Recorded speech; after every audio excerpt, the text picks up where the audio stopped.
మునుపటి భాగంలో ఈ మంత్రాలవ్వ చెప్పిన విధంగానే ఈ ఊరి పెద్ద నేరుగా సముద్రపు అంతర్భాగంలోనికి ప్రవేశించి ఈ భయంకరమైన ఈ మంత్రాలవ్వ ఇచ్చిన ఆ పసుపు ముద్ర నేరుగా ఈ పొట్టి పిశాచాలు ఆ ఊరి పెద్దపై చల్లగా ఈ ఊరి పెద్ద చుట్టూ ఒక రక్షణావలం ఏర్పడింది.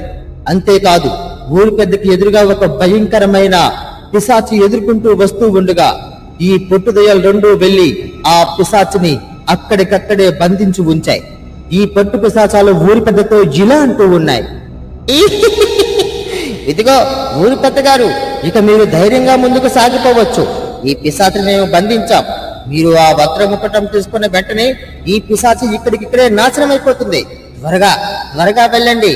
ఆ జలకన్య విగ్రహం మెడలో ఉన్న గంటను 3 సార్లు మ్రోగించండి. మీకు ఖచ్చితంగా ఆ వజ్రం మీకు లభిస్తుంది. వెళ్ళండి వెళ్ళండి అని ఆ పొట్టు పిశాచాలు రెండు ఊరి పెద్దతో చెప్పాయి. ఆ మాటలు విన్న వెంటనే ఊరి పెద్ద నేరుగా నీటిలో ఈదుకుంటూ సముద్రపు అంతర్భాగంలో ఉన్న ఆ జలకన్య విగ్రహం వద్దకు వెళ్ళాడు. ఆ విగ్రహం చూడడానికి బహుముచ్చటగా ఉంది. ఈ ఊరి పెద్ద ఆ విగ్రహాన్ని చూసి ఇలా అంటూ ఉన్నాడు, అరే ఎంత అందంగా ఉంది విగ్రహం. సరే సరేలే, ఏం చేస్తాం, ఇప్పుడు ఈ మెడలో ఉన్న గంటని 3 సార్లు మ్రోగించాలి, లేకపోతే ఊరు మొత్తం వల్లకాడైపోతుంది. జై మంత్రాలవ్వ అని చెప్పి ఈ ఊరి పెద్ద ఆ జలకన్య మెడలో ఉన్న గంటను 3 సార్లు మ్రోగించాడు. వెంటనే ఒక అదృశ్యవాణి ఈ ఊరి పెద్దకు వినిపిస్తూ ఉంది, ధన్యవాదాలు ధన్యవాదాలు మానవ, ధన్యవాదాలు. ఎన్నో సంవత్సరాల నుంచి ఈ సముద్ర అంతర్భాగంలో బందీగా ఉన్న నాకు నువ్వు మ్రోగించిన ఈ గంటల శబ్దం వల్ల నాకు ఇప్పుడు విడుదలైంది. మానవ, ఏం కావాలో కోరుకో అని ఒక స్వరం ఆ విగ్రహంలోంచి వినిపిస్తూ ఉంది. ఆ మాటలు విన్న ఈ ఊరి పెద్ద ఆశ్చర్యపడుతూ ఇలా అంటూ ఉన్నాడు, అమ్మా జలకన్య మాత, నాకు ఏమీ వద్దు, నాకు ఒకే ఒకటి వజ్రం కావాలి. అది మా ఊరి పెద్దల్ని కాపాడుకోవడానికి, నా స్వార్థానికి కాదు. దయచేసి మంత్రాలవ్వ చెప్పిన విధంగానే ఆ మహిమగల వజ్రం నీ దగ్గర ఉంటే నాకు ప్రసాదించు తల్లి అని ఈ ఊరి పెద్ద ఆ జలకన్య విగ్రహంతో చెబుతూ ఉన్నాడు. ఆ మాటలు విన్న ఈ యొక్క జలకన్య విగ్రహంలోంచి స్వరం ఇలా ఉంటూ ఉంది, చింతించుకు మానవా, చింతించుకు, నీకు అంతా శుభమే జరుగుతుంది. మహామంత్రగత్తైన మంత్రాలవ్వ ఉండగా నీకు వచ్చిన ఆపదేమీ లేదు. ఇదిగో నువ్వు కోరిన ఈ వజ్రాన్ని ఇప్పుడే నీకు ప్రసాదిస్తాను. ఓం ప్రీం వజ్రరూపిణి, ఓం ప్రీం వజ్రదర్శని, ఓం ప్రీం ఆదర్శ వజ్రదర్శని అని ఈ యొక్క జలకన్య విగ్రహం మంత్రాలు చదువుగా ఆ ఊరి పెద్దకి ఎదురుగా వజ్రం ప్రత్యక్షమైంది. అది చాలా ప్రకాశవంతంగా ఎగురుతూ ఉంది. అది చూసిన ఈ ఊరి పెద్ద ఆనందంతో జలకన్యతో ఇలా అంటూ ఉన్నాడు, మాత వందనాలు, మీరు చేసిన ఈ సహాయం నేను జన్మలో మర్చిపోను. ఎన్ని సంవత్సరాలైనా ఎన్నేళ్ళైనా మీకు రుణపడి ఉంటాను. ఇక నేను బయలుదేరుతాను. ఊర్లోనికి వెళ్లి ఈ వజ్రాయుధాన్ని పెట్టకపోతే ఊరంతా సర్వనాశనం అయిపోతుందని మంత్రాలవ్వ చెప్పింది. ఇక నేను బయలుదేరుతాను అని చెప్పి ఊరి పెద్ద వెనక్కి వస్తూ ఉన్నాడు. సరిగ్గా పొట్టు దెయ్యాల దగ్గరికి వచ్చేసరికి పొట్టు దెయ్యాల దగ్గర బందీగా ఉన్న ఆ భయంకరమైన పిశాచి అక్కడికక్కడే ముక్కలు ముక్కలుగా కాలి బూడిదలా మారిపోయింది. అది చూసి ఈ యొక్క పొట్టు దెయ్యాలు రెండు గట్టిగా అరుస్తూ ఊరి పెద్దతో ఇలా అంటూ ఉన్నాయి, భల భల మానవ భల, చూసావా ఈ వజ్రం యొక్క నిజమైన స్వరూపం? దీని కాంతికి ఎటువంటి పిశాచాలైనా లొంగిపోవలసిందే. ఎలాగైనా సరే ఊళ్ళో ఉన్న ఆ పిశాచాల్ని మీ చేతులతో అంతం చెయ్యాలి.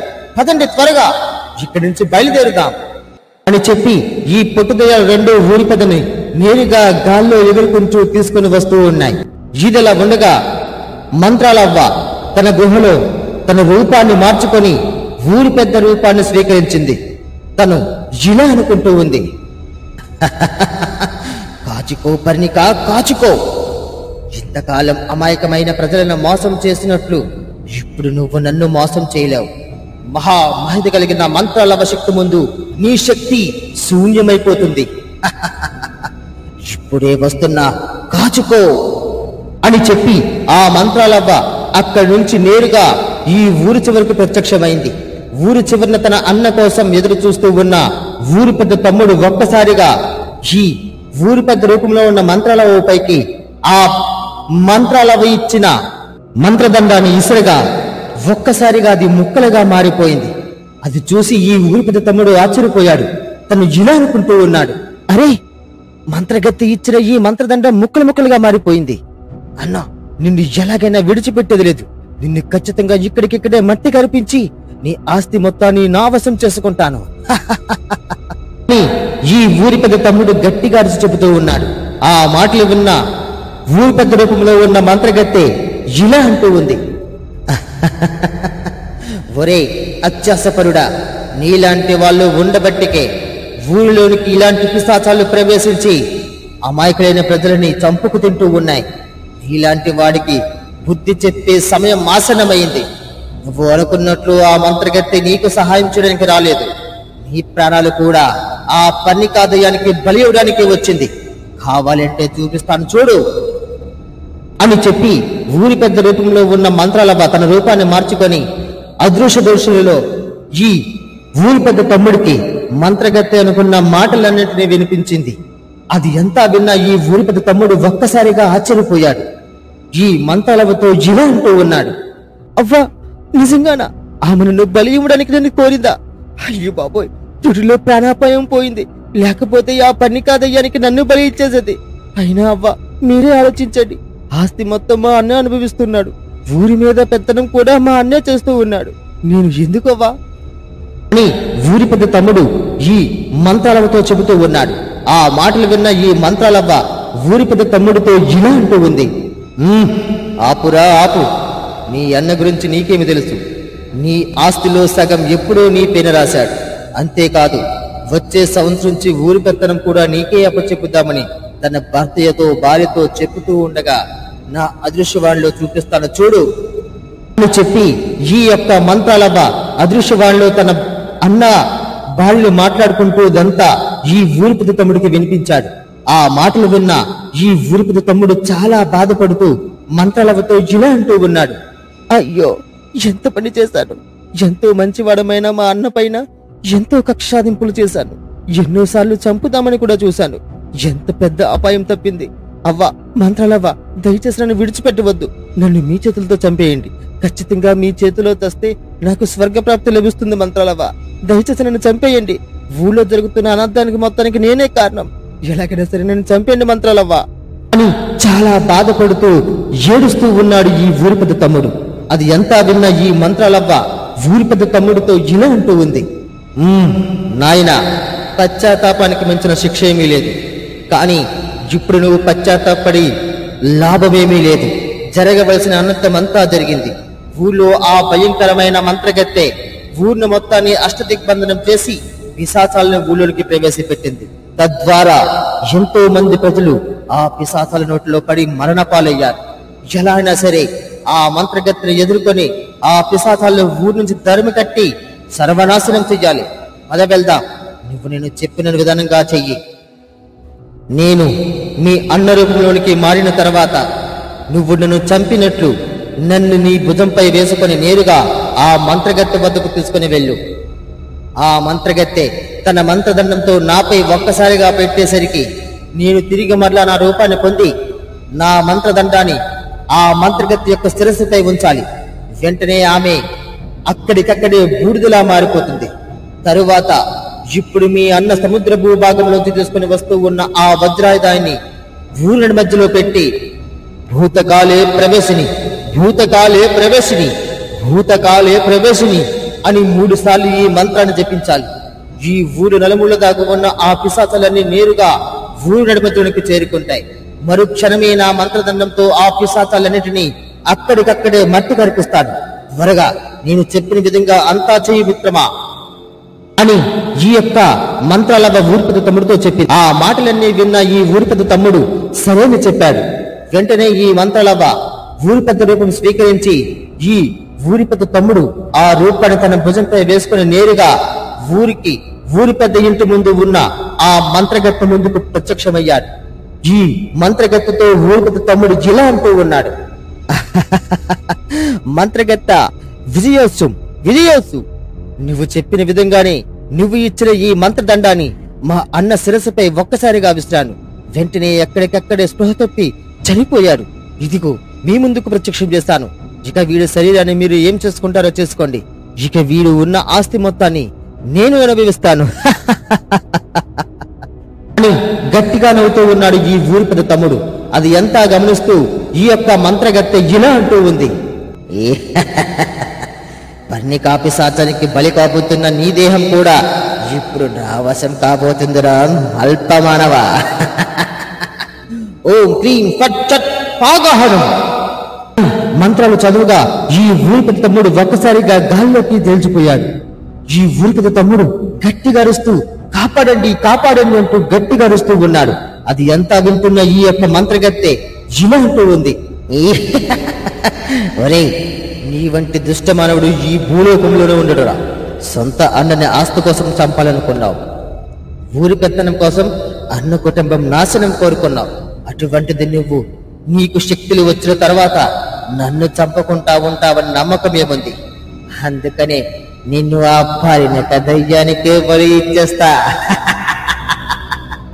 నీ రక్త మాంసాలు అన్ని పరిణికకే సొంతం. ఇప్పుడే వీడి రక్తాన్ని బయటకు తీసి ప్రచండ హోమం జరిపించి పిశాచాలన్నింటినీ భూమిలోనికి ప్రవేశపెట్టి నాకు కావలసిన ఆ మహిమ గల హారాన్ని నా వశం చేసుకుంటాను. గట్టిగా అరిచి ఊరి పెద్ద శిరస్సు భాగంపై తన మంత్రదండాన్ని పెట్టగా ఒక్కసారిగా ఆ ఊరి పెద్ద మంత్రలవగా మారింది. ఆ మంత్రలవ తన చేతిలో ఉన్న మంత్రదండాన్ని ఎదురుగా ఉన్న ఆ మంత్రగత్తె శిరస్సుపై పెట్టగా ఆమె అక్కడికక్కడే క్షీణించిపోతూ గట్టిగా రోదన పడుతూ ఇలా అంటూ ఉంది. ఆ మోసం మోసం విజయ్ మంత్రలవ్వ, నిన్ను ఏనాటికైనా నిన్ను ఓడించి నీ మంత్రశక్తిని నావశం చేసుకొని నిన్ను సర్వనాశనం చేసేస్తా. ఇప్పుడు నేను ఓడిపోవచ్చు, కానీ ఏదో ఒక రూపంలో వచ్చి నీ పతనాన్ని చూస్తా, నీ సర్వనాశనం చూస్తా. నిన్ను విడిచిపెట్టు మంత్రాలవ్వా, లేకపోతే ఇంతకింతకి నువ్వు అనుభవిస్తావు అని గట్టిగా అరుస్తూ ఆ మంత్రగత్తె ఒక్కసారిగా అక్కడికక్కడే బూడిదలా మారిపోయింది. ఈ మంత్రాలవ్వ తన మంత్రశక్తితో గాల్లోనికి ఎగిరిన ఈ ఊరి పెద్ద తమ్ముడిని ఒక్కసారిగా నేలపైకి దించింది. అది ఎంతా చూసిన ఈ ఊరి పెద్ద తమ్ముడు మంత్రాలవ్వతో ఇలా అంటూ ఉన్నాడు.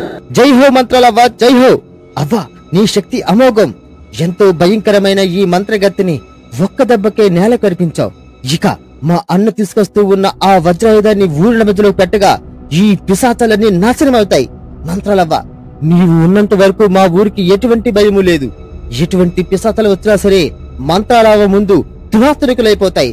మంత్రాలవ్వను జయించే మంత్రం గాని రూపం గాని ఆకారం గాని ఏమీ లేదు అని చాలా ఆనందపడుతూ మంత్రాలతో చెబుతూ ఉన్నాడు ఈ ఊరి పెద్ద తమ్ముడు.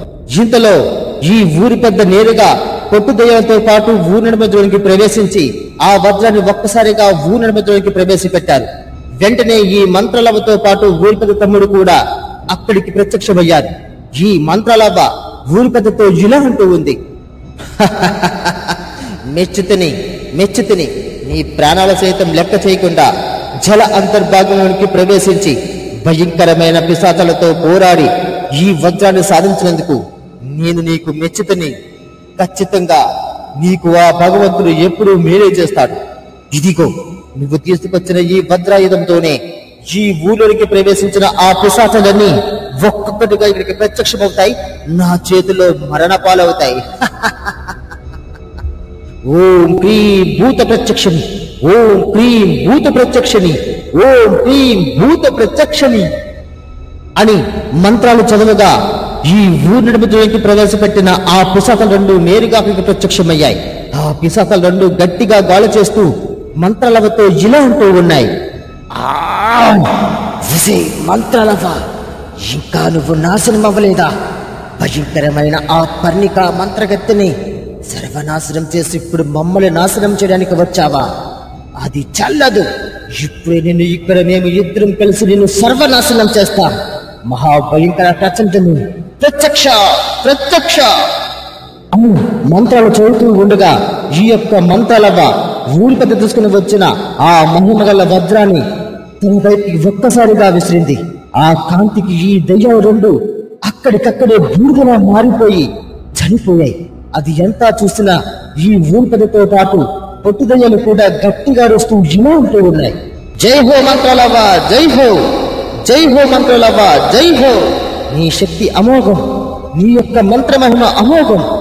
ఎంతటి శక్తివంతమైన పిశాచాలైనా నీ యొక్క ఎదుటి ముందు నుంచుంటే సర్వనాశనం కావాల్సిందే. మంత్రాలు ఉండగా ఈ నలుమూల గ్రామాలకన్నిటికీ ఎటువంటి ఆపద రాదు. జై హో మంత్రాలవ్వ, జై హో అని వాళ్ళందరూ మంత్రాలవ్వని అభినందిస్తూ ఉన్నారు.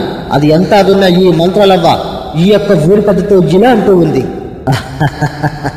నాయనా, ఇది ఎంత మీ అన్న వల్ల చేసినది. మీ అన్న తన ప్రాణాలకు తెగించి జలంతర్భాగంలోనికి ప్రవేశించి ఈ మహిమగల వజ్రాన్ని తీసుకుని రావడం వల్లే ఈ పిశాచాల్ని ఇంత తేలిగ్గా మనం నాశనం చేయగలం.